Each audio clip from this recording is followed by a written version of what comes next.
Good morning, children. As you all know that due to this pandemic, we are not able to move outside, isn't it? We are not able to go to any places for enjoyment. So, we can enjoy ourselves in the school itself. Okay? Where will we go today? We will be going to Sanchi. We will go on a virtual tour to Sanchi and explore everything what is there in Sanchi about the stupa, the sculptures, the architecture and all the things in the Sanchi. Come on, let us have a virtual tour of Sanchi today. प्रतिपादित बौद्ध धर्म।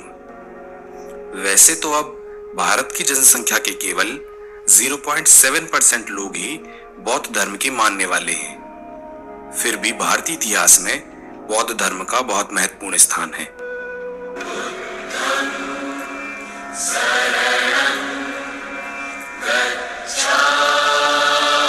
स्तूपों के अंदर क्या होता है, हम में से बहुत ही कम लोग इस बात को जानते होंगे। तो आज हम जानेंगे बौद्ध स्तूपों के बारे में कुछ ऐसी बातें जो आपने पहले नहीं सुनी होंगी। दोस्तों, स्तूप एक पाली भाषा का शब्द है जिसका मतलब होता है ढेर, और ये स्तूप बौद्ध भिक्षुओं के लिए ध्यान के केंद्र होते हैं। दरअसल प्राचीन काल में जब कोई प्रभावशाली व्यक्ति संसार छोड़ के जाता था तो उसकी कब्र पर टीला बनाने की प्रथा थी। ऐसा ही कुछ है स्तूपों के साथ भी। बौद्ध ग्रंथ महापरिनिर्वाण सूत्र में महात्मा बुद्ध अपने शिष्य आनंद से कहते हैं, मेरी मृत्यु के बाद मेरे अवशेषों पर उसी प्रकार का स्तूप बनाया जाए जिस प्रकार चक्रवर्ती राजाओं के अवशेषों पर बनते हैं। तो बुद्ध की मृत्यु पर उनके दाह संस्कार के बाद उनके अवशेषों को 8 भागों में विभाजित करके 8 अलग अलग स्थानों पर स्तूपों का निर्माण कराया गया। ये स्थान थे राजगृह, वैशाली, कपिलवस्तु, अल्लाकप्पा, रामग्राम, पावा, कुशीनगर और वेथापीड़। भगवान बुद्ध की मृत्यु के लगभग 210 वर्ष बाद मौर्य वंश के सम्राट और महाराज चंद्रगुप्त के पोते राजा अशोक गद्दी पर बैठे। कलिंग युद्ध में भीषण नरसंहार देखने के बाद अशोक का हृदय परिवर्तन हुआ और राजा अशोक ने बौद्ध धर्म अपना लिया।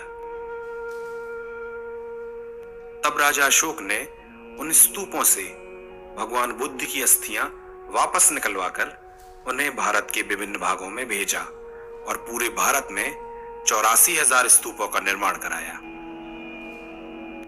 इन स्तूपों में मध्य प्रदेश के सांची के स्तूप, भरूच स्तूप और बिहार में केसरिया स्तूप काफी प्रसिद्ध हैं। जी हाँ, इस ऐतिहासिक स्तूप का निर्माण मौर्य साम्राज्य के प्रसिद्ध शासक अशोक द्वारा 3री शताब्दी ईसा पूर्व में किया गया था।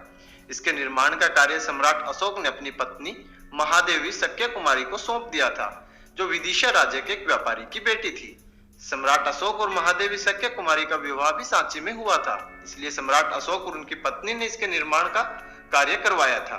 इस स्तूप को पहले ईंटों से बनवाया गया था, जिसे शुंग काल के दौरान पत्थरों से ढक दिया गया था। इस स्तूप में तोरण द्वारा और कटघरों का निर्माण सातवाहन काल में किया गया था, जिन्हें सुंदर रंगों से रंगा गया था। माना जाता है कि द्वार पर बनाई गई कलाकृतियां और द्वारों के आकार को सातवाहन राजा सातकर्णी ने ही निर्धारित किया था। तो चलिए हम सबसे पहले जानते हैं कि स्तूप आखिर में होते क्या है। स्तूप एक पवित्र बौद्ध स्थल है जिसे चैत्य भी कहा जाता है। इसका आकार एक अर्ध गोलाकार टीले के आकार की संरचना जैसा होता है। इसका उपयोग पवित्र बौद्ध अवशेषों को रखने के लिए किया जाता है और वहां पर भगवान गौतम बुद्ध की आराधना की जाती है। माना जाता है कि महापरिनिर्वाण के समय महात्मा बुद्ध ने अपने शिष्य आनंद को यह कहा था कि उनकी मृत्यु के बाद उनके अवशेषों को पूरे विश्व में फैलाकर उनके स्तूप बनाए जाएं। तो चलिए आज हम सांची के स्तूप के बारे में कुछ रोचक तथ्य जानते हैं।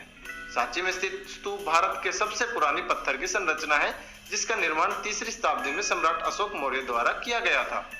यह प्रसिद्ध स्तूप 14वीं शताब्दी तक निर्जन हो गया था, क्योंकि इसके संरक्षण के लिए उस समय किसी भी शासक ने इस पर ध्यान नहीं दिया था। इस स्तूप की खोज वर्ष 1818 में एक ब्रिटिश अधिकारी जनरल टेलर ने की थी। स्तूप की निर्जन हो चुकी अवस्था को देखते हुए ब्रिटिश सरकार ने सर जॉन मार्शल को इसके पुनर्निर्माण का कार्यभार सौंपा था।